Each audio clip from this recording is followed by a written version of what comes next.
Halo, ketemu lagi di Ngopi Bara, ngobrolin psikologi bareng saya, Padeara. Hari ini kita bahas topik yang seringkali dipahami secara keliru, self-love dan self-reward.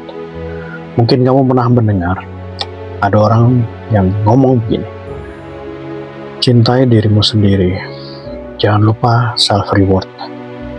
Terus barangkali tiba-tiba juga ada yang nyeletuk, jangan egois, jangan mikirin diri sendiri, jangan cuma senang-senang sendiri, jangan me time sendiri. Itu kan juga pembenaran ya untuk melakukan pemborosan gitu. Karena ada kalanya self reward ini identik dengan having fun yang mengeluarkan budget yang nggak sedikit, staycation barangkali, beli barang branded, ataupun yang mungkin sekedar simple aja, santai, males-malesan ya. Tapi sebenarnya self love ini penting gak sih? Sebenarnya untuk self reward ini apakah memang kebutuhan psikologis atau cuman rasionalisasi supaya kita bisa check out sebanyak-banyaknya keranjang belanja di e-commerce sebelah? Supaya lebih paham, yuk kita kupas pelan-pelan dari kacamata psikologi. Dalam psikologi, self-love ini bukan sekedar sayang sama diri sendiri, ya, tetapi mengandung arti yang lebih sehat.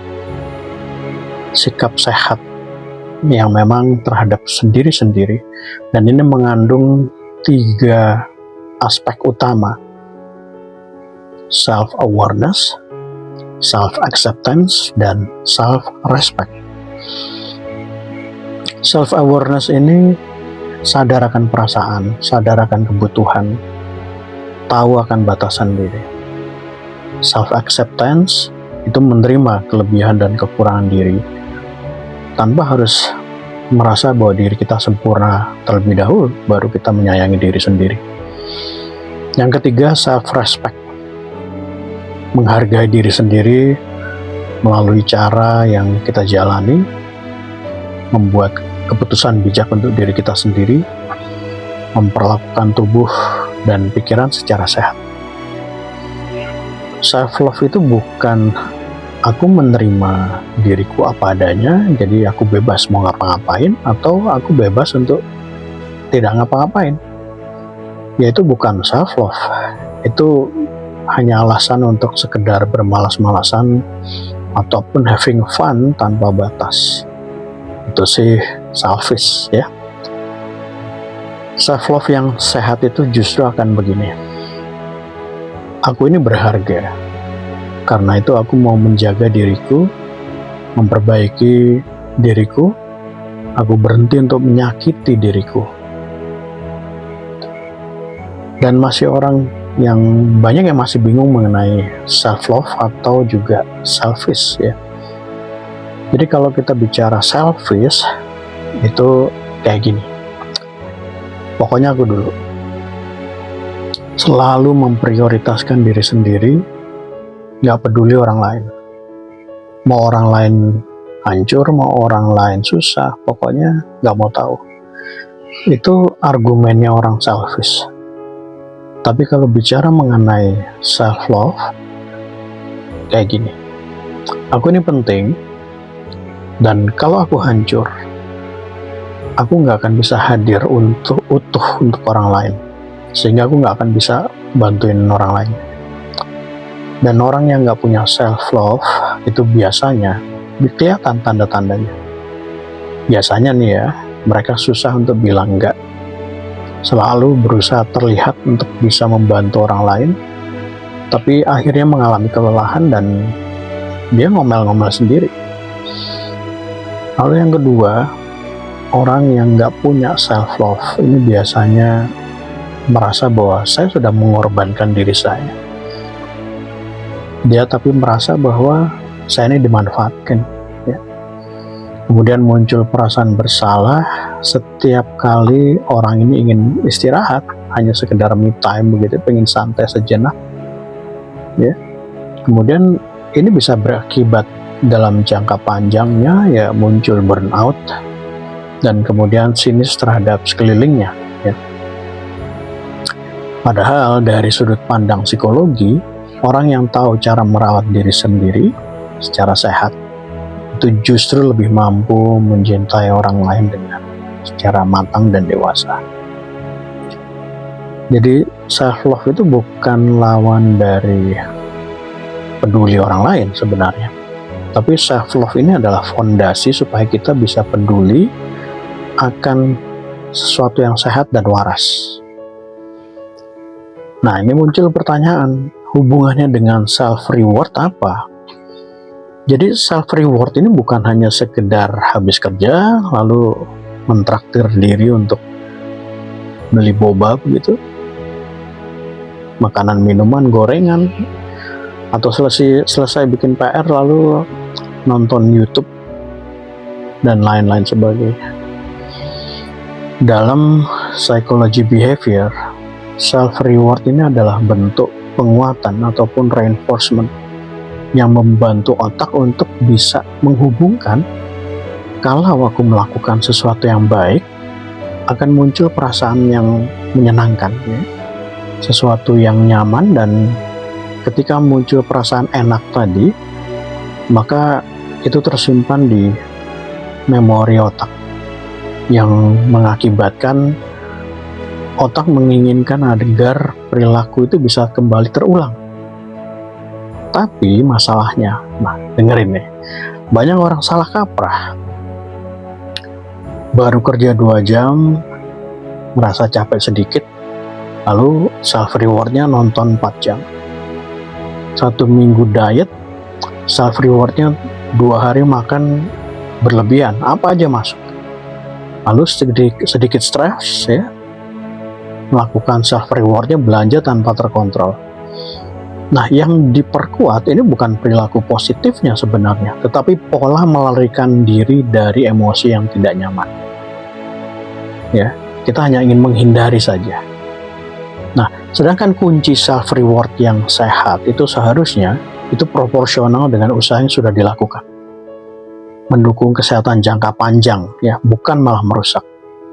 Membuat kita merasa lebih utuh, bukan malah kosong. Ya. Nah, sekarang pertanyaan besarnya nih, urgensinya apa sih? Kenapa ini penting banget? Tanpa self-love, standar kita terhadap hidup itu menjadi kacau. Kita gampang rela diperlakukan buruk dalam relasi percintaan, di pekerjaan, bahkan oleh diri sendiri. Di dalam psikologi ini kaitannya dengan self-worth atau kepantasan. Kita merasa diri tidak berharga, sehingga kita akan menerima apapun yang datang, walaupun itu mungkin menyakiti diri kita sendiri. Tanpa self-reward yang sehat, otak kehilangan rasa bahagia yang wajar. Kita bisa kerja memang, tapi sekedar menjalankan kewajiban yang lama-lama itu membuat hidup terasa hampa. Manusia boleh kok untuk menikmati hidup, dan boleh untuk memiliki rasa itu. Karena kalau enggak, risikonya itu ada 2, yaitu kita akan menjadi robot yang selalu bekerja gitu, ya. Dan tiba-tiba meledak, sehingga kompensasi untuk pelariannya menjadi nggak sehat, ya. Belanja, makan berlebihan, scrolling medsos berlebihan, main game online berlebihan, dan bahkan apapun itu yang sifatnya menjadi sebuah katarsis tapi yang tidak sehat. Lalu ketiga, kenapa penting dan urgent?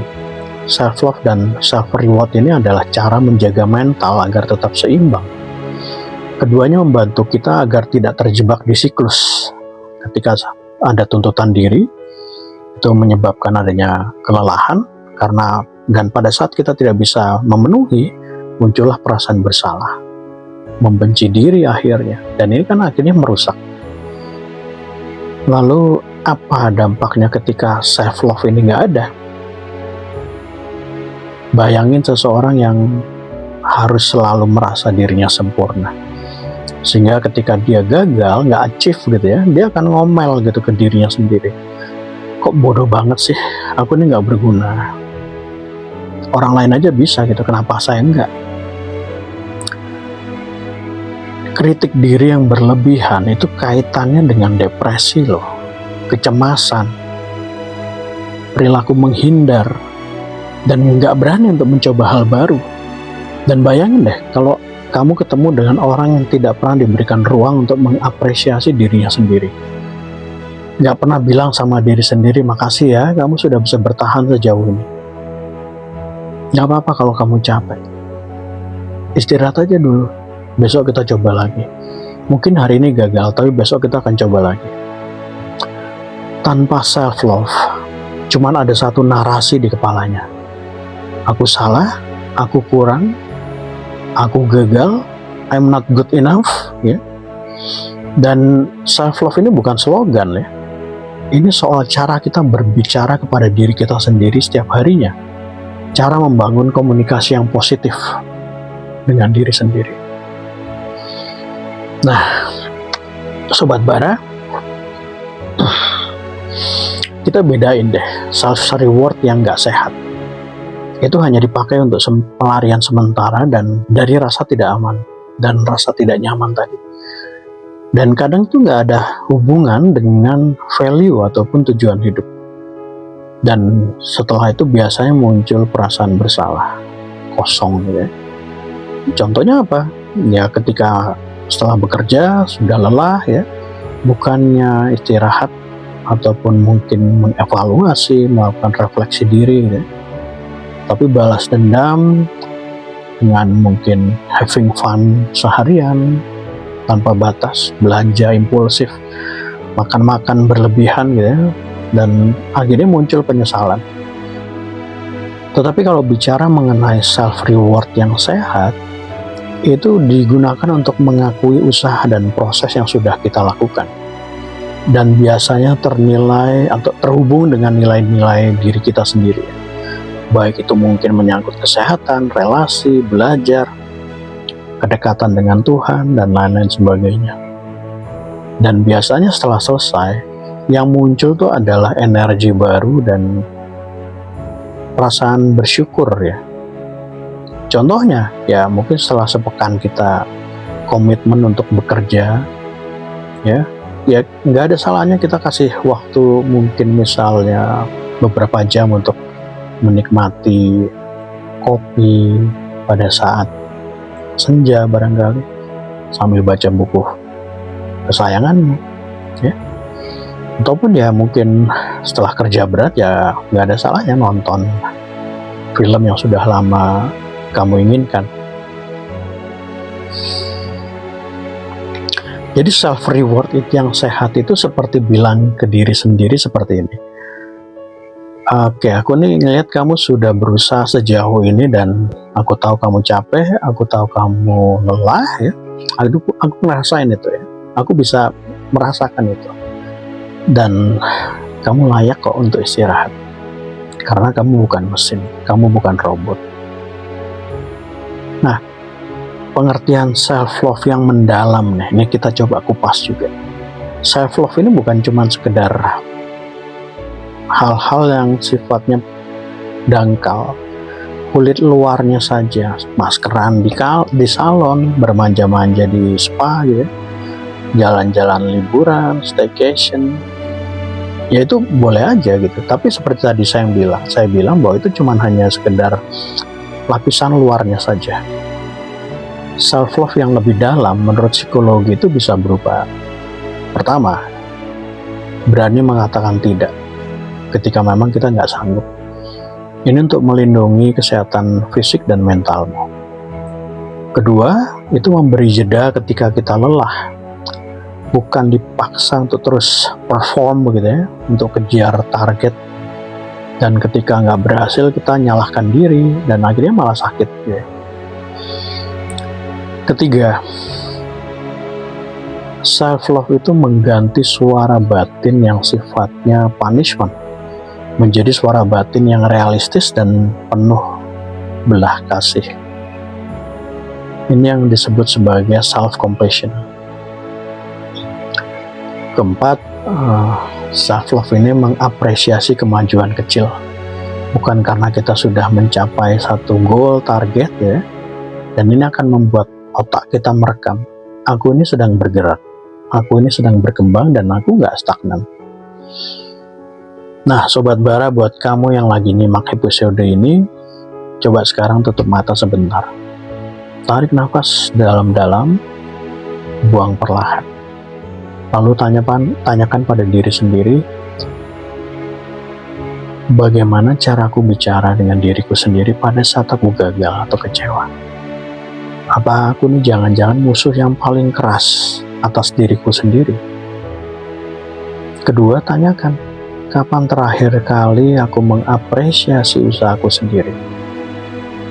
Ketiga, tanyakan juga, apa yang aku lakukan atas nama self-reward ini, apakah selama ini sudah sehat atau malah merugikan? Coba untuk jujur dan gak usah pura-pura kuat. Karena untuk belajar mencintai diri dengan sehat, kita harus berani mengakui bahwa selama ini mungkin kita sudah tidak adil terhadap diri kita sendiri, sudah semena-mena. So, Sobat Ngopi Bara, self-love ini tidak membuat kamu lemah. Self-love justru membuat kamu punya fondasi untuk menjaga dan mencintai orang-orang sekitarmu secara lebih dewasa dan proporsional. Self-reward tidak membuat memanja, asal kamu lakukan itu dengan penuh kesadaran, bukan sebagai pelarian. Dan supaya lebih mudah, gak ada salahnya kok kamu lakuin dua hal sederhana. Setiap malam bisa aja kamu nuliskan satu hal kecil yang kamu bisa apresiasi dari diri kamu di hari ini ya. Mungkin kelihatannya kecil gitu ya, mungkin ternyata hari ini aku bisa bangun lebih awal ya, ternyata hari ini aku bisa menyelesaikan tugas-tugas PR apapun itu ya, ternyata hari ini aku berani menolak sesuatu yang hanya membuat aku kewalahan ya. Dan kemudian jangan lupa untuk memberikan satu self reward walaupun kecil tapi yang sehat setiap minggunya. Ini bukan untuk sekedar merayakan gitu ya, tapi juga untuk menghargai apa yang menjadi usaha dan perjalananmu sejauh ini. Karena pada akhirnya kalau kamu tidak belajar mencintai dirimu sendiri dengan sehat, kamu akan selalu mencari cinta di tempat-tempat yang salah. Jadi, jaga diri, sayangi diri, supaya kehadiranmu untuk orang lain terasa lebih utuh. Saya Pak Deara, sampai jumpa di episode Ngopi Bara selanjutnya. Salam Ngopi Bara.